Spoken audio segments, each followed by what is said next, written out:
Olá, amigos da rede. Nós vamos agora apresentar aqui a resolução de um balanço patrimonial, não de forma detalhada, de forma circunstanciada, mas um balanço, apresentar a resolução, de que maneira se resolve um balanço patrimonial. Primeiro, nós fizemos uma relação de contas, tínhamos uma relação de contas patrimoniais de resultados, como exercício, separamos o que são contas patrimoniais das contas de resultado, e vamos fazer aqui então, o balanço patrimonial. As contas patrimoniais, é claro, são os bens, direitos e obrigações e situação líquida, as contas representativas da situação líquida, ou seja, do patrimônio líquido, que uma teoria contábil chama de contas do proprietário. Bom, mas vamos então aos conceitos aqui dos balanços, referentes a alguns elementos do balanço. Os elementos diretamente relacionados com a mensuração da posição patrimonial financeira são ativos, passivos e patrimônio líquido. São conceitos dos comitês de financiamentos contábeis, não é da lei. Então, estes são definidos como, ou seja, os ativos, os passivos e o patrimônio líquido são definidos pelo CPC como ativo. Ativo é um recurso controlado pela entidade como resultado de eventos passados e do qual se espera que se resulte em futuros benefícios econômicos para a entidade. Se não houver a expectativa de contribuição futura, direta ou indireta, o caixa da empresa, não existe o ativo. Ou seja, o ativo tem que ter um valor, um determinado valor, com certa relevância, e tem que gerar essa expectativa de benefícios futuros para a entidade, benefícios econômicos futuros. Não pode ser algo assim morno, inútil, né? Então tem que ter utilidade para poder ser considerado um ativo. Então, vamos então ao conceito de, aliás, vamos iniciar então a resolução do balanço pelo ativo. Quando chegarmos no passivo e no patrimônio líquido, a gente apresenta os conceitos que o CPC oferece sobre esses temas. Ok? Então, vamos aqui. Ativo, ele se divide, o balanço em si se divide nesses três grupos que o CPC já mencionou. Ativo, passivo e patrimônio líquido. A Lei 6.404, no entanto, divide o balanço em apenas dois grupos, que é o ativo e o passivo. O patrimônio líquido fazendo parte do passivo como terceiro subgrupo. Mas isso é um assunto para estudo específico, numa outra aula. Nós vamos apenas resolver o balanço como ele está, com as suas contas. O ativo, aqui, vamos montar o ativo para vocês perceberem como se faz. O ativo tem dois subgrupos, ou duas divisões. Quais são elas? Quais são essas divisões? É o ativo circulante e ativo não circulante. No ativo circulante estão contidas as contas que, em tese, serão transformadas em dinheiro serão realizadas ou transformadas em dinheiro até 12 meses da data do balanço. Digamos que este balanço seja no dia 31 de dezembro de um determinado exercício. Todas as contas que deverão ser realizadas ou transformadas em dinheiro até 31 de dezembro do ano seguinte, elas estão classificadas, serão classificadas aqui no ativo circulante. A ordem. A ordem é a decrescente de liquidez, ou seja, na capacidade que a conta tem de virar dinheiro, de maior liquidez do caixa. O caixa é justamente o dinheiro vivo da empresa, então já é dinheiro, vem logo em primeiro lugar. Os balanços começam com o caixa. A segunda conta de maior liquidez são bancos contra movimento, que é a conta sintética que pode agregar aí várias contas, as contas bancárias, contas correntes bancárias da empresa em bancos diversos. Está aí pelo total de R$ 14.000. Aí vem um subgrupo do circulante chamado direitos realizáveis no curso do exercício social subsequente. Isso aqui é uma nomenclatura da Lei 6.404. O CPC não faz a divisão dessa maneira, não tem essa nomenclatura. E a doutrina também nem sempre segue essa divisão da lei, essa explicação, esse detalhamento da lei. Chama de outros créditos, chama de impostos a recuperar, chama de clientes. Então, não é algo rígido. O rígido aí é que seja as contas com essa tempo de liquidez, seja de realização, sejam classificadas no ativo circulante. E nessa ordem, de maior liquidez, menor liquidez, etc. Então, vem aqui no caso outros créditos. Dentro dos outros créditos aqui, nós temos apenas ICMS a recuperar, que poderia estar em algum outro balanço, em algum outro estudo chamado sob o nome de impostos a recuperar. Tudo bem, nenhum problema, é uma questão de opção doutrinária. O ICMS a recuperar é aquele valor, é aquele ICMS que a empresa vai recuperar no ato da venda dessa mercadoria. Quer dizer, pagou na compra e vai recuperar na venda. Vem clientes.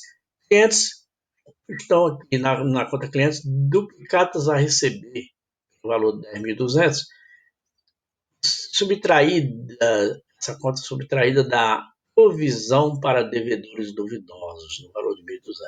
O que é essa provisão para devedores duvidosos? É a provisão, quer dizer, é a parte dessas contas a receber que a contabilidade pressupõe que poderá não ser paga, poderá não ser recebida, não ser paga pelos seus devedores. Então, por isso, a contabilidade autoriza ou até recomenda que se faça essa provisão, a cada exercício se faça provisão para crédito de liquidação duvidosa ou provisão para devedores duvidosos, para garantir que este ativo não seja demonstrado de maneira falsa, ou seja, que não engane credores. Também é um cumprimento do princípio da prudência, que recomenda que sempre, entre duas alternativas legais, deve-se sempre optar por aquela que representa um menor ativo. Provisão para devedores duvidosos no valor de 1.200, esses 1.200 serão subtraídos dos 10.200 do obrigados a receber. Estoques. Os estoques são, aqui no grupo estoques estão contidas algumas contas, quais? Mercadorias, a mercadoria para revenda, almoxarifado no valor de 1.200, a mercadoria 55. O almoxarifado aqui no valor de 1.200. E as despesas, aliás, e poderiam estar aí também outras contas. Quais? Despesas, qualquer despesa, despesa não, material de expediente, material de embalagem também fazem parte desses do grupo estoque. Eu já comecei a me lembrar de despesas, misturei aqui os assuntos, porque estou vendo aqui despesas dos meses seguintes. São despesas antecipadas, é o último subgrupo do ativo circulante. Despesas antecipadas, ou despesa dos meses seguintes, ou despesa do exercício seguinte.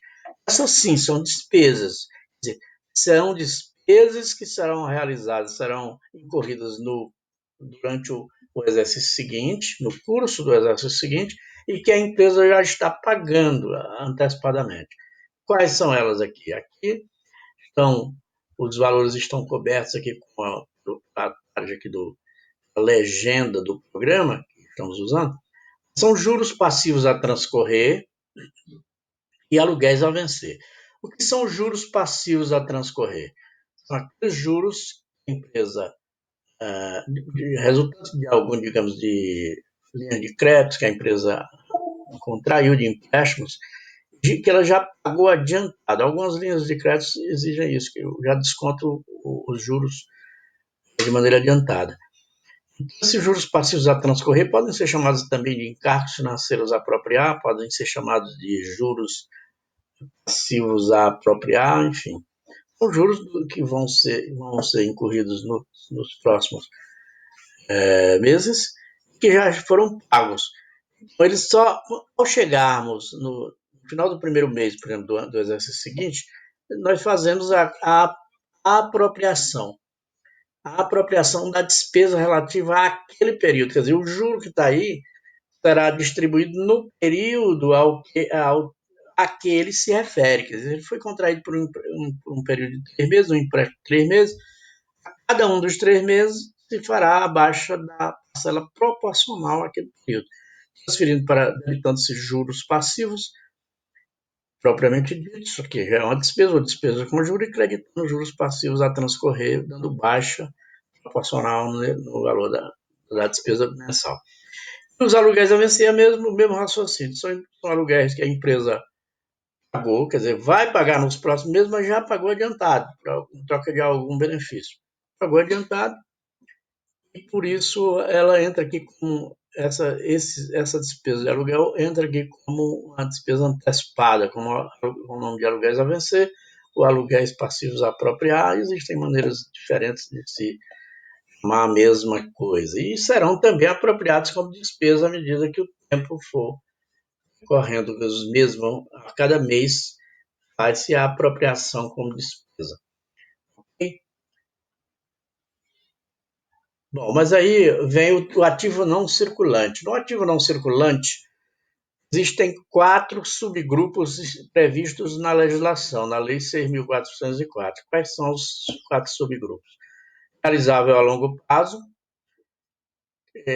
que reúne as contas que a empresa vai receber após 12 meses da data do balanço. Podem ser duplicatas a receber após 12 meses da data do balanço, as contas de longo prazo.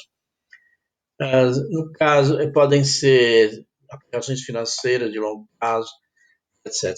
Mas também existem algumas contas que a lei já classifica de maneira automática nesse subgrupo aí chamado realizar a longo prazo. Entre elas estão empréstimos a coligadas, empréstimos a empresas controladas, etc. Então, adiantamento ou empréstimos a diretores e acionistas também são contas que a lei já classifica automaticamente nesse realizável a longo prazo. Bom, aí vem o próximo subgrupo, que são os investimentos. Nos investimentos estão as contas que a empresa possui, quer dizer, representativos dos bens e direitos que a empresa possui, não pretende vender e nem está usando. E comprou para outras finalidades, para especulação futura, construção e etc. Que neste caso temos apenas participações societárias no valor de 3.500, imóveis não de uso no valor de 26.500. Essas contas não estão à venda e nem estão sendo utilizadas pela empresa neste momento, esses bens. Bom, e poderiam estar outras aí. Ações e participações, obras de arte, são contas classificáveis aqui no subgrupo investimentos. Os subgrupos são o famoso imobilizado. No imobilizado, nós temos algumas contas aí, veículos, máquinas, equipamentos, prédio comercial, depreciação acumulada. E poderíamos ter outras, móveis e utensílios, instalações e algumas outras contas. Quais são essas contas? Qual é a finalidade delas ou por que elas estão classificadas no imobilizado? Porque são contas de longa duração, representam bens ou direitos de longa duração, aliás, bens tangíveis, bens materiais de longa duração, não, que a empresa possui, não pretende vender, ou pelo menos elas não estão expostas à venda, não, mas a empresa usa elas em suas atividades normais. São os bens de uso da empresa. E podem estar computadores periféricos ou equipamentos de informática, o nome que tiver, e etc. Aí vem o intangível. O intangível é o subgrupo que reúne as contas materiais incorpóreas da empresa, aqueles bens incorpóreos, aqueles bens ou direitos que a empresa possui, valem muito dinheiro, mas não tem natureza abstrata, não se pode pegar. Por exemplo, fundo de comércio. Aí tem fundo de comércio. O que é fundo de comércio? Fundo de comércio é um conjunto de bens abstratos que as empresas possuem. Quanto mais famosa for a empresa, maior será o fundo de comércio. É o ponto comercial, é a localização dela, é a clientela, a marca, toda a credibilidade que ela tem no mercado, todo esse conjunto de valores abstratos, você não pode pegar, não pode. Para mensurar, não é tão simples, mas você pode, ao se vender uma empresa para outra pessoa, cobra-se sempre o fundo de comércio, que é essa diferença entre os valores materiais, os bens palpáveis que tem dentro da empresa e o valor de mercado. Ok? Aqui nós temos nós temos aqui um total de. Eu esqueci de mostrar para vocês que na tela anterior nós fizemos uma soma. Somamos todas as contas aqui do ativo circulante, deram 96.200, todas elas. Depois você confere se quiser. Na segunda, nós somamos o ativo não circulante também. Somamos todas essas contas, subtraindo, é claro, da depreciação acumulada, e chegamos ao valor de 220.800.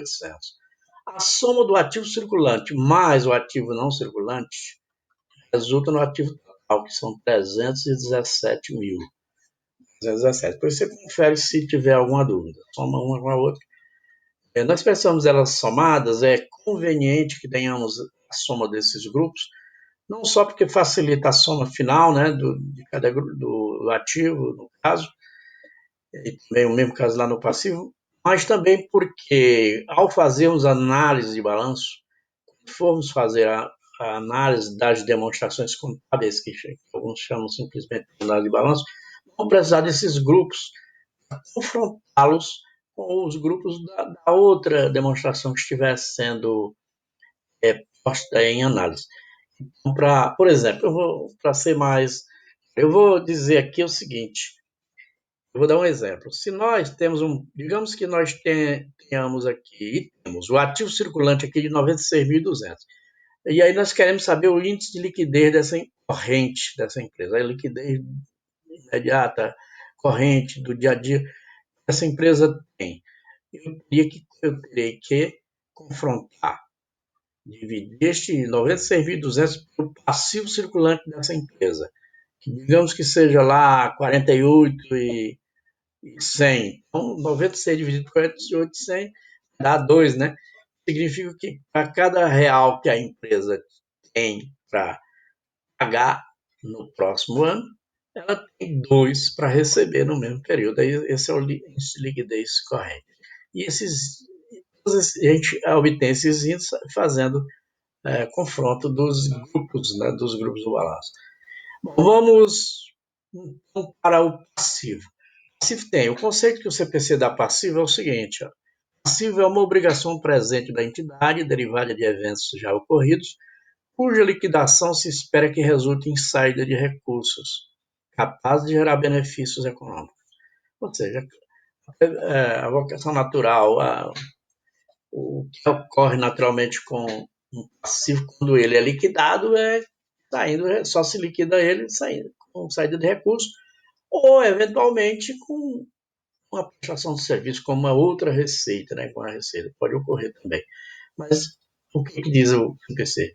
Cuja liquidação se espera que resulte em saída de recursos, capaz de gerar benefícios econômicos. A previsão inicial, a disposição dos passivos das contas do passivo é que elas reduzam os recursos da empresa quando forem liquidadas ou quando forem amortizadas as obrigações.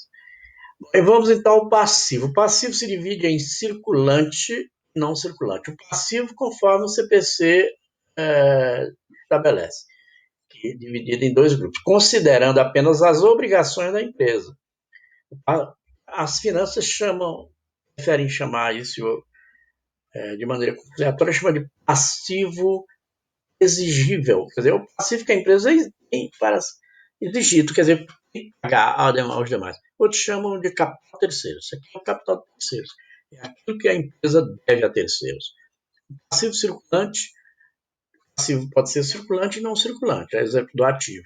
No circulante, é claro, estão classificadas as contas não é mais liquidez. Lá no ativo é liquidez, aqui é exigibilidade. As contas pela ordem decrescente de exigibilidade. As contas que serão exigidas ou serão pagas ou com vencimento até 31 de dezembro do exercício seguinte. Até o encerramento do exercício seguinte. Eu estou dizendo 31 de dezembro porque o exercício comum, mais comum, quer dizer, a maioria das empresas tem um exercício social coincidente com o ano civil, de 1º de janeiro a 31 de dezembro.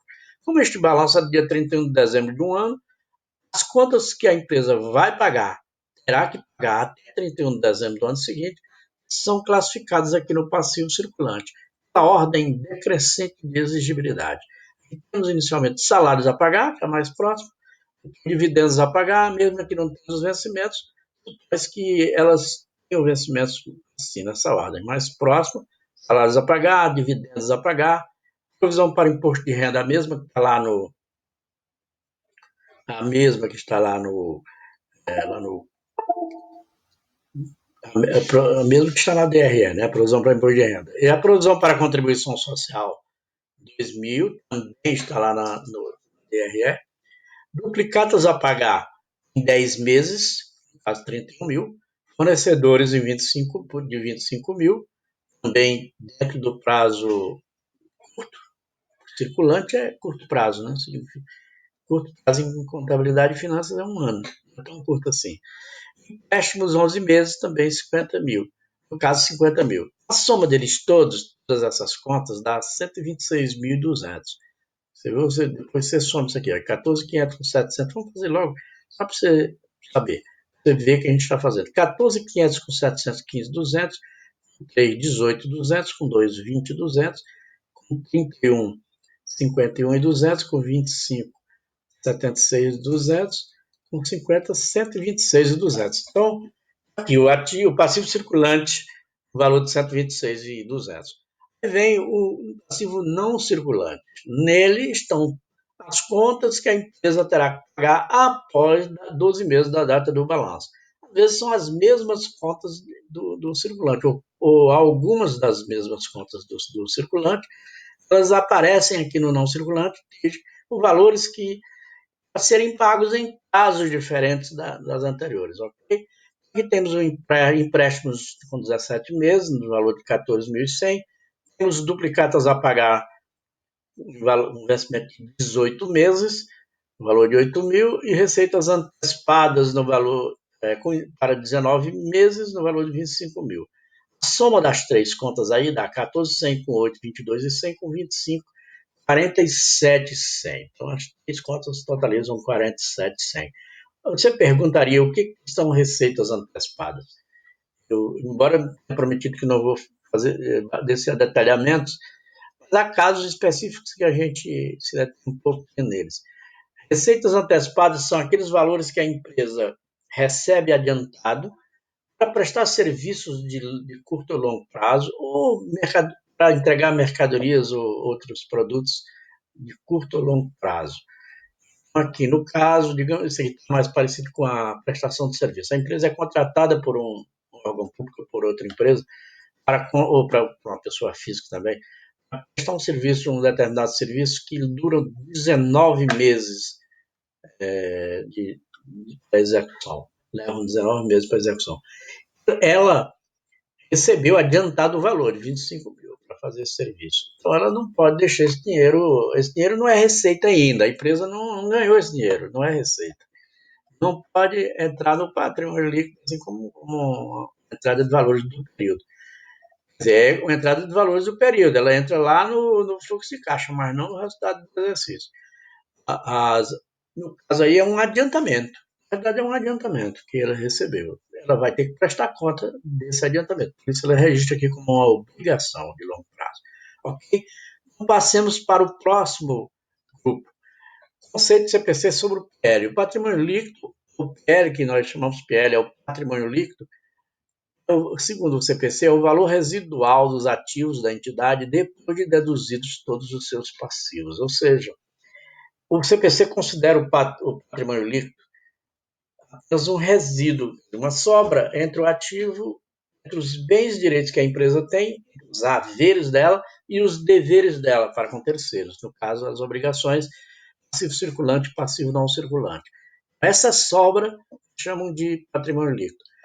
A lei, eu falei antes, a lei considera o patrimônio líquido parte do passivo, mas isso é um assunto para um outro estudo. Nós vamos fazer um outro estudo de balanço depois, também para publicação na rede. Aí sim, entrando em detalhamento e falando explicando a origem disso tudo, lei, norma, fazendo até um confronto entre a legislação, a lei 6.404, que dá um tipo de divisão, de classificação, e e o Comitê de Financiamentos Contábeis, ou normas brasileiras de contabilidade, que divergem nesse ponto de vista, mas assuntos para ser estudado depois. Então, vamos ver aqui como montamos o patrimônio líquido dessa empresa. O patrimônio líquido tem uma composição própria. Aqui estão reunidas as chamadas contas do proprietário. A empresa não deve nada dessas contas, desses valores a ninguém. É uma sobra, conforme diz o CPC. O capital social, primeiro é o capital subscrito, só que elas têm uma ordem, a lei estabelece uma ordem para isso. Primeiro vem o capital subscrito, o capital social, o grupo capital. Neste caso aqui, capital subscrito no valor de 120 mil. Capital subscrito é aquele capital que a empresa subscreve, que os sócios subscrevem no ato da Constituição e que poderá para integralizar, enfim, num certo período, a partir do primeiro dia até um certo período, final de certo período. E ele pode ser aumentado depois ou diminuído, então, de acordo com as circunstâncias da própria empresa. Bom, neste caso, temos um capital subscrito de 120 mil e temos um capital a realizar de R$800. Significa que R$800 desses 120 mil ainda não foram integralizados, ou seja, os bens relativos a esse valor aí, R$800, não foram entregues pelo sócio à empresa. Então, o capital social, nesse caso, é apenas 120 mil menos 800, que dá 119.200. E aí em seguida vem o primeiro grupo de reservas, que são as reservas de capital. Na realidade, é um grupo. Apenas esse grupo está demonstrado de forma sintética pelo valor de 27 mil, mas ela tem duas contas. Nós já estudamos isso em outras ocasiões e voltaremos a fazê-lo para aplicação na rede. Reserva de capital, só adiantando, tem duas contas. São as reservas de ágio na emissão de ações e reserva de alienação de partes beneficiárias. Aí aqui está pelo total. Elas estão aqui pelo total. Ações de emissão própria em tesouraria. É uma conta redutora do patrimônio líquido. O que são essas ações? E aqui no caso essa conta está por R$20 mil. O que são essas ações de emissão própria em tesouraria? São aquelas ações que da própria empresa, que ela vendeu ao mercado, quer dizer, parte do capital social dela, ela vendeu todo o capital, ou em parte, e depois os portadores dessas ações, os donos dessas ações, vieram à empresa e resolveram vender.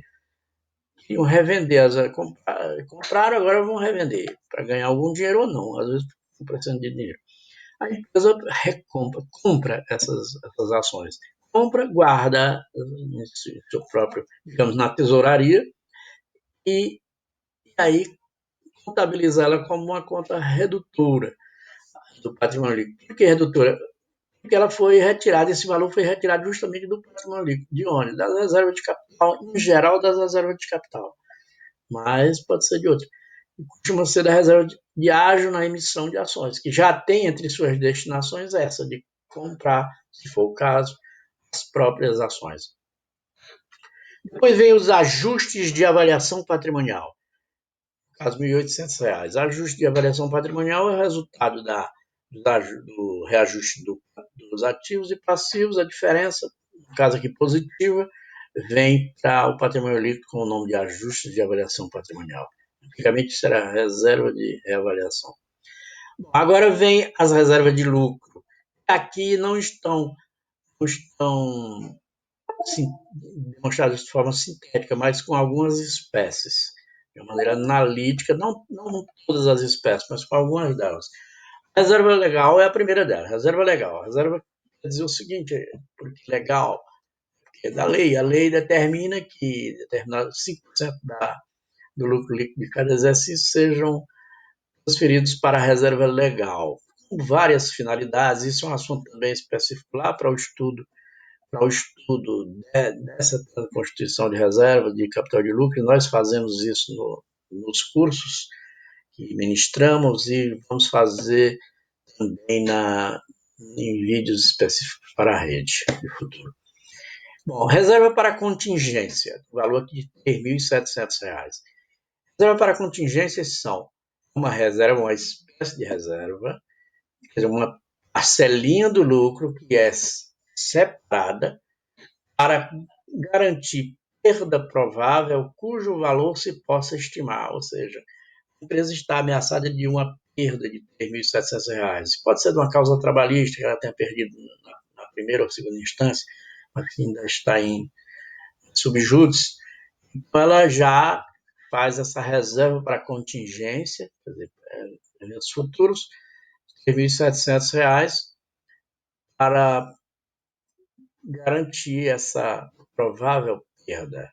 Se a perda não se confirmar, a empresa reverte essa reserva, volta para o lucro. Assunto também para outro estudo.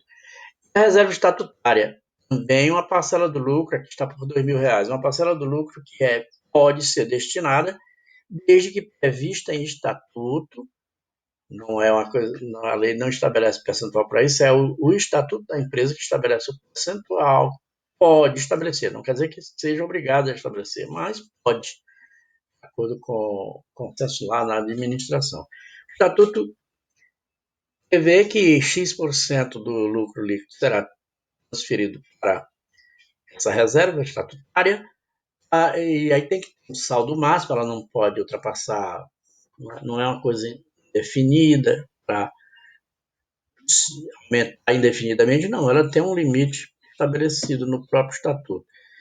E também a finalidade, ela também não pode ser criada só para criar reserva, não, ela é criada para uma certa finalidade, que também o estatuto prevê, ok? Somadas todas as contas do patrimônio líquido, aqui nós temos 120 menos 800 dá 119.200. Com 26, 146.200. Menos 20 vai dar 126.200. Com 1.800 dá 128. Com 10, 138. Com 3, 700, 141.700. Com 2, 143.700. Esse é o total do patrimônio líquido. E para chegarmos ao passivo total, nós temos que somar esse valor aos grupos anteriores do passivo, os grupos do passivo, o passivo circulante e não circulante. Eis uma das tantas razões pelas quais o patrimônio líquido é considerado pela lei e por grande parte da doutrina como parte do passivo. Vamos deixar essa discussão para um estudo específico. Vamos voltar nos grupos anteriores para somarmos e chegarmos, ver se a gente chega realmente aos 317. Bom, no passivo circulante tivemos 126.200. No não circulante tivemos 47.100. Só aí já vai o quê? Dá 173.300. 73.300 com 143.700 vai dar exatamente 317, que é o valor do ativo. O ativo e o passivo têm que ter valores iguais. Costumo dizer aí, de brincadeira, para divertir o pessoal e a mim mesmo, que quando o ativo e o passivo não são iguais, é porque alguma coisa está errada, e essa alguma coisa é o contador, é sempre o contador. O ativo e o passivo têm que ser iguais. 317 lá, 317 cá. E aqui está finalizado o estudo do balanço patrimonial para o seu aprendizado. Ok? Um abraço.